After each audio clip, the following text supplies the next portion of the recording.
Vamos a meternos de lleno en esto, porque lo que a primera vista parece una decisión judicial dentro de Brasil, pues resulta que está levantando una polvareda internacional tremenda. Y es que detrás se esconde una historia geopolítica mucho más grande de lo que parece.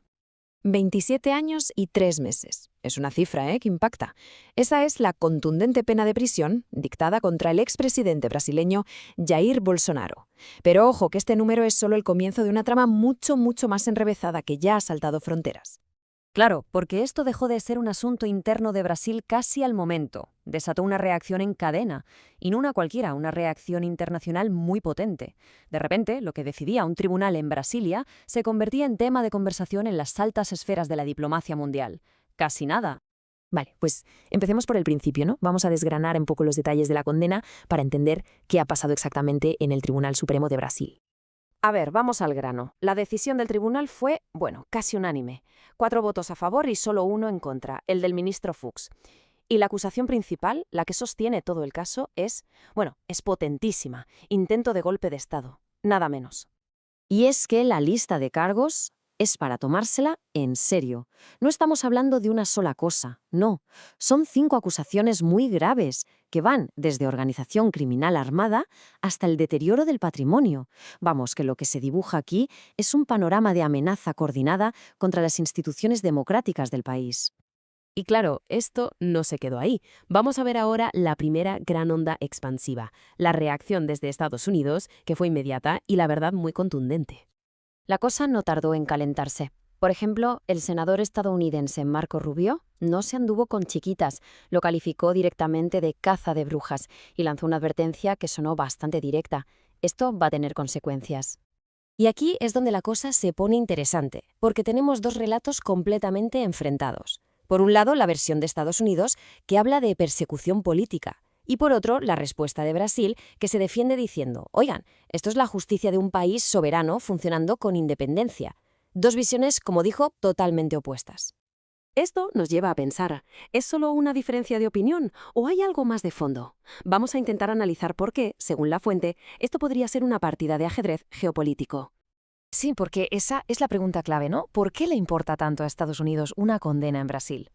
La perspectiva que nos da la fuente es que la respuesta quizás no esté tanto en los juzgados, sino más bien en el tablero de la estrategia global. Y aquí es donde la fuente pone las cartas sobre la mesa. Sostiene que el interés de EU no es tanto por la democracia brasileña, sino por asegurarse de que Brasil sea un activo estratégico clave.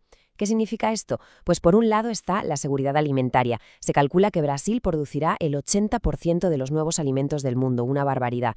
Luego, el alineamiento geopolítico. EU necesita aliados firmes en sus tensiones con Europa y China. Y, por supuesto, el control económico. Mantener a Brasil como un gran proveedor agrícola, pero quizás no tanto como un competidor industrial. Y todo esto, claro, reafirmando la influencia en lo que a veces se ha llamado su patio trasero. Entonces, si el objetivo final no es anular la condena, ¿cuál es el plan a largo plazo? Bueno, pues la teoría que se plantea es que toda esta presión busca en realidad influir en el futuro político de Brasil.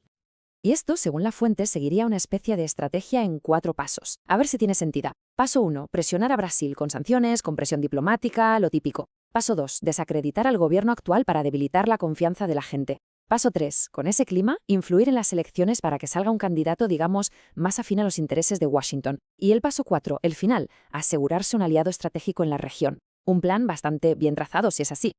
Por lo tanto, el punto crucial, la clave de todo esto, es la opinión pública. La batalla se libra ahí.